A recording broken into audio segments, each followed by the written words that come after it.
In this video, I'm going to show you 4 easy animated text effects for captions. All right, so the first thing you need to know is that if you still have your captions as subtitles, like on the subtitle track right here, you will not be able to do these effects, because if we click on them and try and go to effect controls, you can see there's nothing there. This means that we have to convert them into graphics.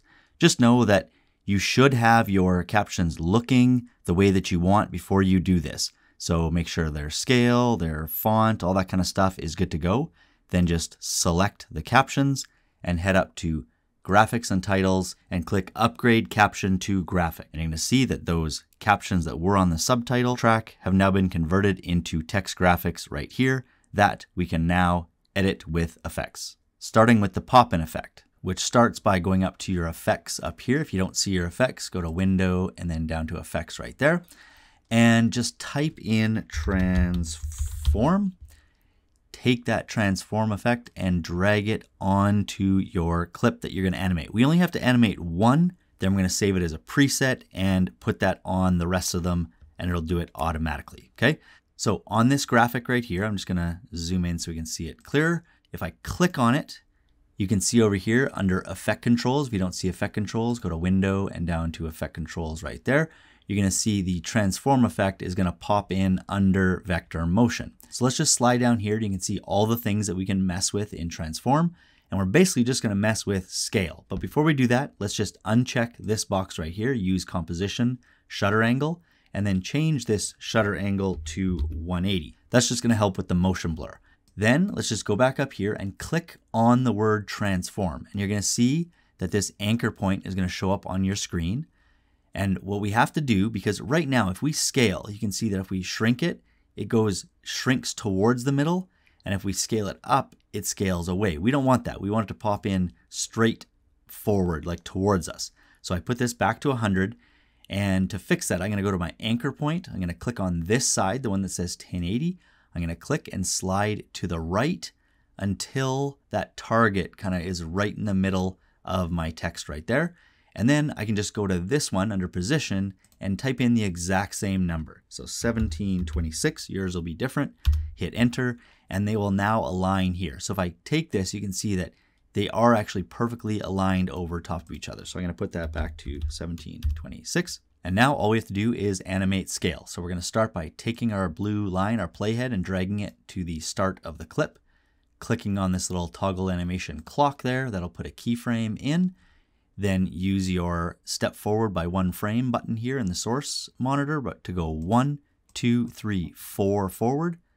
Click right here to add another keyframe in, and then go 3 more. 1, 2, 3, put another keyframe. Now that last one, that's the size that we want to end up at. So 100% scale is proper. We're going to use this previous keyframe button to jump back to this one. This is where it's going to be at its largest. So I'm going to put that to, let's say, like 115. I don't need it to pop out like a crazy amount. The higher you go with this, the more it's going to go like bloop, like pop out. And then let's use this one to go back to our starting point. And again, here you want to drop this. I'm going to go to about 75. But if you want it, and you can see it shrinks down, that's its starting point. If you wanted to start lower at, like, let's say 10%, and you can see it'll start really low like that, you'll see that it'll really bounce in. It'll pop in even more. I don't like to go that low, especially if you're going to be doing animation like pop-ins with 1 word at a time. I wouldn't go that low. I'd go, something like I had before, 75 or 80 to start. Then to finish off the effect, just select all of your keyframes. So all I did was I clicked and I made a box around all 3. Right click on one of them and just go down to Auto Bezier. Click on that one. It'll turn them into these little circles. And now you'll see here, it'll pop in nice and smooth. Okay, so now that we're done, we want to save this as a preset so we can paste it or add it to all the rest of these over here, or the other ones that you want to pop in. Okay, so to do that, all you have to do is click on transform, because that's the only effect that we've dealt with here. Right click and go to save preset. I'm going to name this one new pop-in because I already have a pop-in one. And I'm going to select anchor to endpoint right here and click OK. Now, if we go back to our effects, again, if you don't see effects, go to window and down to effects, and we get rid of transform. if you go into your presets, you will see new pop-in or whatever you named it. And then all you have to do is select all the clips that you want to add it to and just drag new pop-in onto those. Now, I'm going to show you what this looks like before I put this on. So the words just come in, okay? But now when I select these and drag new pop-in on there, we can see that each of them will pop in automatically as I am talking. Just be aware that if you want to move your text now to somewhere else on the screen, whether it's an individual one to move it somewhere else or all of them, don't use vector motion or the transform effect that you have in right now. If you do, so let's just move this one over and up, the same kind of pop in from the middle and out effect will happen, unless that's what you want. To individually adjust the position of one graphic, I would suggest just adding another transform effect. So transform, drag that one onto your clip, and you'll see that it'll pop in above the other one. So this is the original transform pop-in one, and this is the new one. So I'm going to click in there to transform. And now if I move it, so move it here and move it up, you'll see that it'll pop in right from that spot, not from the middle. Now, if you want other captions to also have this new same position, then just select on transform, the new one, right click, copy it, select the caption or captions that you want to apply it to, and then just go edit and paste. Now all the other captions will be moved to that exact same spot as well. And then obviously you can further customize each caption as you wish as well. So just select the caption, highlight whatever you want to impact, either one word or multiple words, the whole thing, and then just go into your essential graphics and mess with whatever you want. So let's say you want it to be bigger still, or you want to change the color. Just go in, mess with whatever you want, and then it'll update on here, but only for this graphic and not any of the other ones. Next, we're going to do a slide in effect, which is basically the same as pop in, except we're animating position instead of scale and adding directional blur. So let's click on our clip, go up to effects and type in transform again, transform, drag that onto our graphic.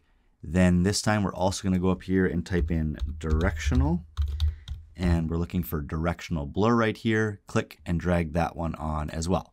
And you can see they're both over here in our effect controls. Okay, so let's start with transform. We're going to do the same thing. We're going to move our playhead to the start of our clip. And this time, like I said, instead of scale, we're going to go to position and toggle animation on for position. That's going to set our starting keyframe. Then we're going to use our one step forward button here in our source monitor to go, I'm going to say 5, 1, 2, 3, 4, 5. But if you want it to slide in faster, then maybe only go 3 or 4. If you want it to take longer to slide in, then go 5, 6, or 7, whatever you want, or even higher. Okay, and we're going to hit a keyframe right there. Boom. Then go 3 more. 1, 2, 3, and hit another keyframe. That keyframe is going to be where the text ends, so we can leave that one alone. We can use our go to previous keyframe to go to this middle one. That's the one where as it's sliding in, it's going to go past this point and then bounce back in. So go to this side, the 1920 side for position, click and slide to the left so it moves just a little bit over to the left. Then we're going to go to this, go to previous keyframe to go to our first one. I'll just zoom in a little bit here. So once you're on the first one, that's where it's going to start sliding in from. So you have a decision to make. You can click back on this 1921 and have it go right off the screen. So it's going to slide right from off the screen and then bounce in. I would do that one if it's a full line, like if there's multiple words and it's going to stay on the screen for a while, that'll work. But if it's like one word or like little quick words that are coming in, I wouldn't go all the way off. I'd go to about here instead. So I'm going to show you that one because there's one extra step you're probably going to want to do with that one. Next, we're going to click in and make a box, highlight around all 3 keyframes, right click, go to temporal interpolation and select auto Bezier. So let's watch that one. Boom, it'll just slide in like that. So the extra step that I was talking about for this one though would be you might want to put opacity. So right now it's like on the screen and it's going to slide in. You might want it to quickly fade in as it's sliding if it's starting on the screen. If you had it off the screen, you wouldn't have to do that. So I'm going to go here and just go down to opacity, hit the animation for that. And then I would only go like maybe 2 keyframes over, maximum 3, hit another keyframe. That's where it's going to be fully visible at 100%. Then I'll just go back 1 to drop this down to 0.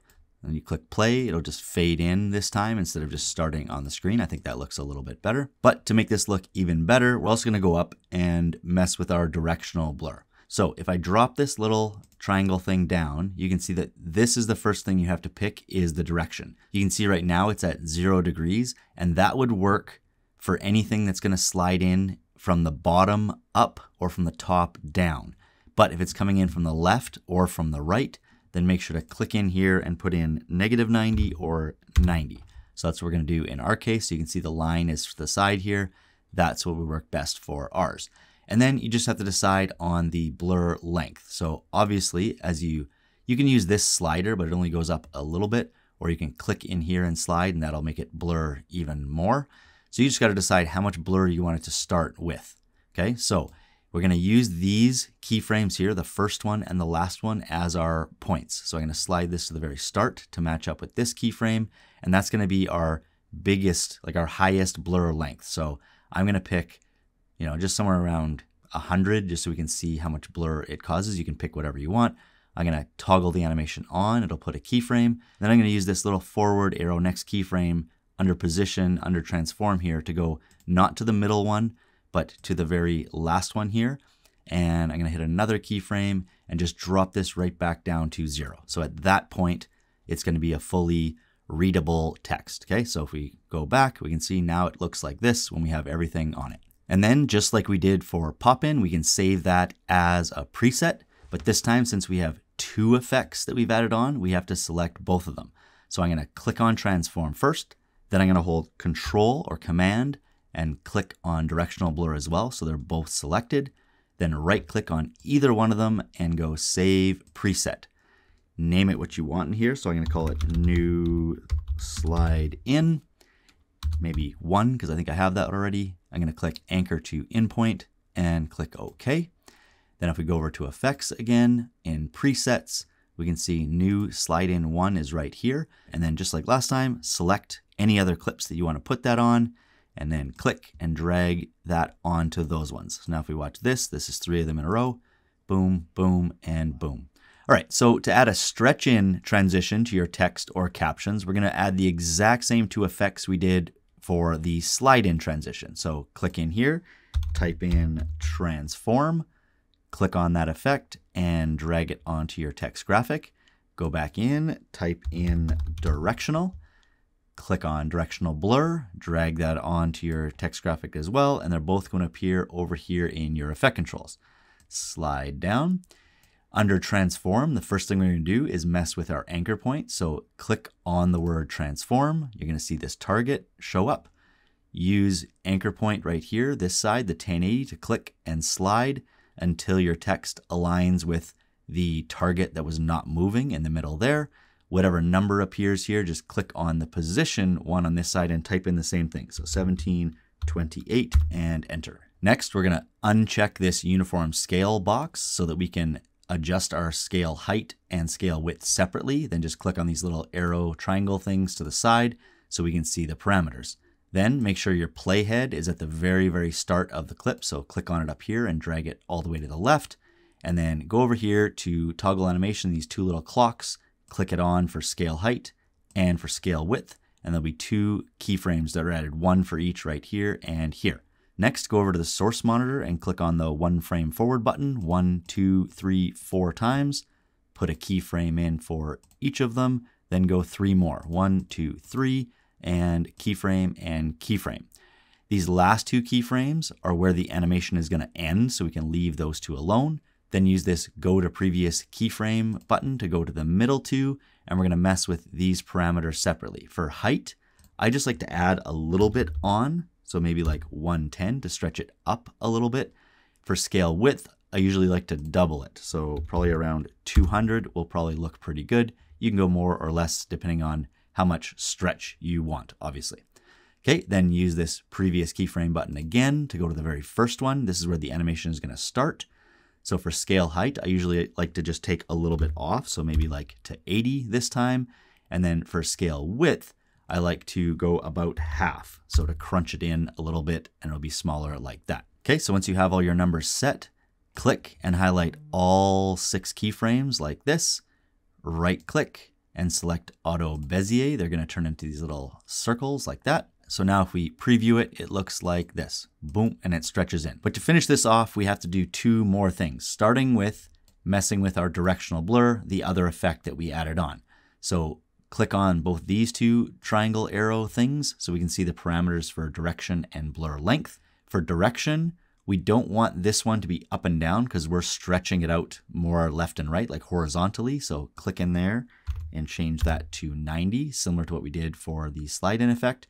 And then for blur length, we're going to make sure our playhead is at the very start of our clip again, toggle an animation on, then slide down, and we're going to use this middle keyframe as our point that we're going to animate to for directional blur. So under transform, scale height, use go to next keyframe to get the playhead to that point, slide back up, and add another keyframe right there. At that point, it's going to be blur length 0 because we want it to look good. But if we go back one, this is where we're going to blur it out to how we want. So make it as blurry as you want. Maybe play around with it a few times to see what looks good. I'm going to go to about 200. I think that'll be fine. So push play. It'll look like that. Okay, and then the last thing, we're going to head down into our transform effect again and go down to opacity. Again, make sure your playhead is at the very start. Toggle the animation on for opacity, then use the step forward 1 frame button to go 1, 2, maybe even 3. Hit another keyframe right there.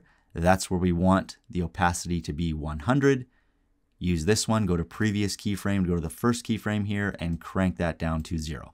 Now it will look like this. Boom, and it'll stretch in, blur in, and fade in all at once.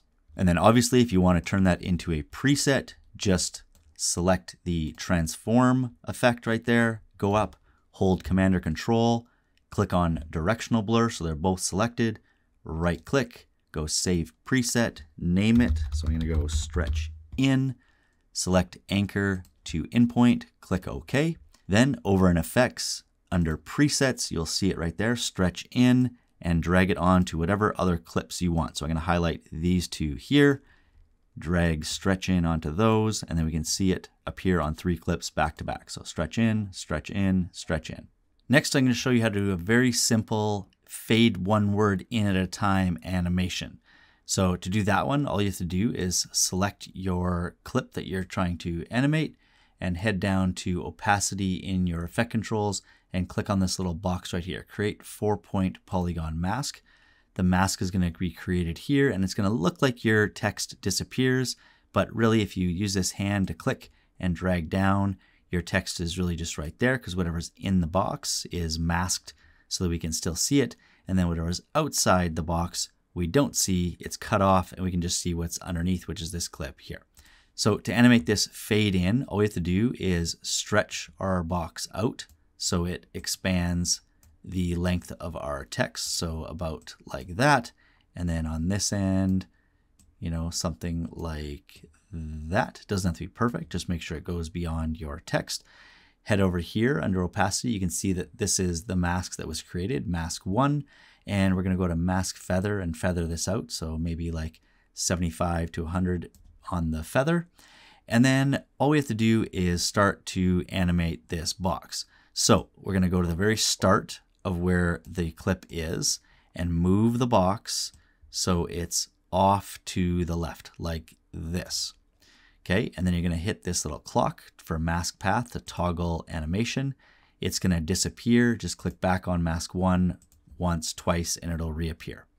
Okay, then go to the end of your clip, so over here, and then use the hand to click and drag over so you can see all of the words again, which is where we started with the box. And you can see a keyframe will be added right there. Now, this might work perfectly. This might be the entire animation, so let's watch. Or maybe each word is fading in one word. Right, so that the pacing of that was pretty good. If it wasn't, then something like this, like each word is, so word is supposed to be in right there. So click back on your graphic, go back down here, click on mask 1 so that the mask appears. And then again, don't click a keyframe here, just use the hand to get what you need in there. So word is supposed to be in at that point. So move that over and then watch it again. Or maybe each word is fading in one. And then that times out a little bit better. Okay, and then last but not least, we'll do something very, very similar, but now the text will change color by using a mask instead of fading in.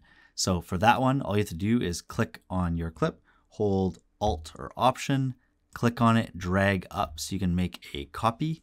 On the top copy, you're gonna click in so it's all highlighted, and you're gonna change the color. So I'm gonna go down here, I'm gonna click my fill color, and I'm gonna change it to this kind of yellow and click OK. So you can see that's what you see right now, but make sure if you have anything else like a background, a stroke or shadow or anything, turn that off, otherwise it'll double up. And then we're essentially going to apply the exact same mask effect to this top text graphic right here. So we're going to go back down to opacity, click the 4-point polygon mask, it'll show up, drag it down. Now you can see whatever's in the box is yellow. So we're going to move it to the side over here and stretch this out so it covers everything. And then we'll treat it the exact same way we did last time. So we're going to hit toggle animation right here for mask path. It'll disappear. Click on it again twice so it reappears. Move this all the way over to the side like that. Go to the end of the clip and then use the hand to make sure everything is in the box that is yellow. And then if we watch this, or maybe changing color one word at a time. Like so that was almost perfect. But again, if something was off, you just click on it, go back down, click on mask 1, and try and time it properly with what you're saying by not adding keyframes, just using the hand to kind of move it around, and a keyframe will be added accordingly. And that's it. But if you want to see more videos like this, make sure to check out the videos that are linked on the screen right now or down below for my full vertical video editing playlist.